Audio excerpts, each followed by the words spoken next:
I had to do it. After watching the Lions maul, pun intended, the Cowboys, the Chiefs were off. The Chiefs do not have a win this year that you look at and say, man, that's the best team in football. They've just had a bunch of escapes. They've been Houdini this year.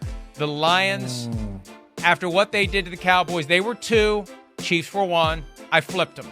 Sounds like you disagree with me. Oh, I disagree. I love the Lions, love what they've done, love their story. They do have a loss. They have a loss. So I must put the undefeated Chiefs, Mike Florio. I have to put the Chiefs at 1. And here's the other controversy. Shame on you.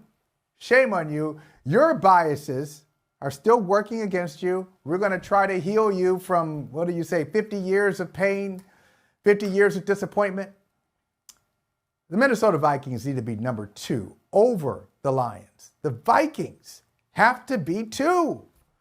The Lions have to be 3. So the Lions are 2 spots too high. This is going to beat up on the Cowboys. The Vikings get their chance to prove it this weekend, Michael, because the Lions come to town. And then the Vikings have to turn around and play the Rams on a short week. 2 tough games coming up. I don't care about the Rams' record. The Rams are still the Rams. The Rams with Matthew Stafford can still beat you. They beat the 49ers. They're a dangerous team. And there's a lot of tentacles between Kevin O'Connell, who was the offensive coordinator of the Rams, came to Minnesota. So there's a lot of knowledge there both ways. 2 tough games coming up. We're going to learn a lot about the Vikings between Sunday and Thursday. They got their bye early. They had a chance to take a step back and wonder, do we really belong here? Now they got a chance to prove it. Anything else in the first page, the top half of the league that you like or for our purposes, more compellingly, that you dislike? You've got the Packers at 6 and the Bills at 10. I'm a little surprised by that as well. I think the Commanders are, we're not going to overreact to the Commanders losing to the Ravens. It was a competitive game. I'm surprised, but I'm surprised you have the Bills so low behind the Bucks, Falcons, and Commanders. Why not more love for the Buffalo Bills? Well, it really wasn't an impressive win the other night over the Jets. They easily could have lost it. I left them at 10. I didn't move them. The Falcons were unchanged at 8. The Falcons got a bump by beating the Bucks in overtime. They looked pretty good against the Panthers. Then again, who hasn't other than the Raiders? And I think the Packers, now that Jordan Love is back to being Jordan Love, the Packers are going to make a run. Look, that NFC North, all 4 teams are in the top 14. All 4 teams are 4-2 or better. First time since they realigned the divisions in 2002 that all of the teams in one division have 4 or more wins through 6 weeks.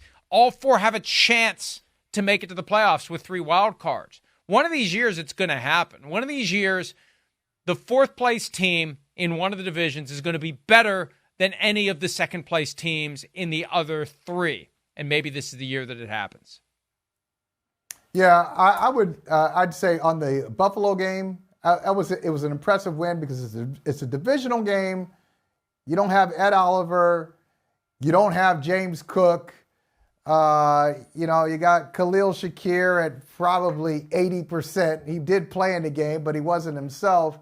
And then you go out there and you win a game that the Jets really needed to have, getting the bump from a new head coach. That was good. And then a question, since you've been watching this division for a long time, you talk about all the teams in the NFC North with winning records. Do you remember the last time we looked at the NFC North and said, not only are all the teams good, but this is a division, this is the old black and blue division. You remember the last time we looked at them and said, all of these offenses have the potential to be explosive? I mean, it's never happened. It's never happened. It's like a whole change. And Michael, there's always been, whether it was the NFC Central or the NFC North, there's always been a team or two that at any given moment is just not competitive. It was the Bears for a long time. It was the Lions for the longest time. The Packers and the Bucks when they were both in that division. The Bay of Pigs when they'd get together, as Chris Berman would call it. The Vikings have rarely been the worst. There's always been, though, 1 or 2 teams that stand out as not good. This is the first time ever that all 4 have been great. All right, we need to take a break. AFC North, pretty good as well, at least going into the season. Not so much now that the season's gotten started.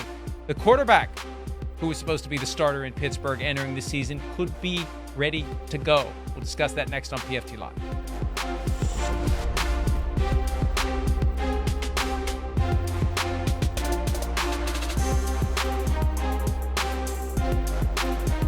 Hi, it's Mike Florio. Thanks for watching PFT on YouTube. Hit subscribe for the latest news and analysis from Pro Football Talk.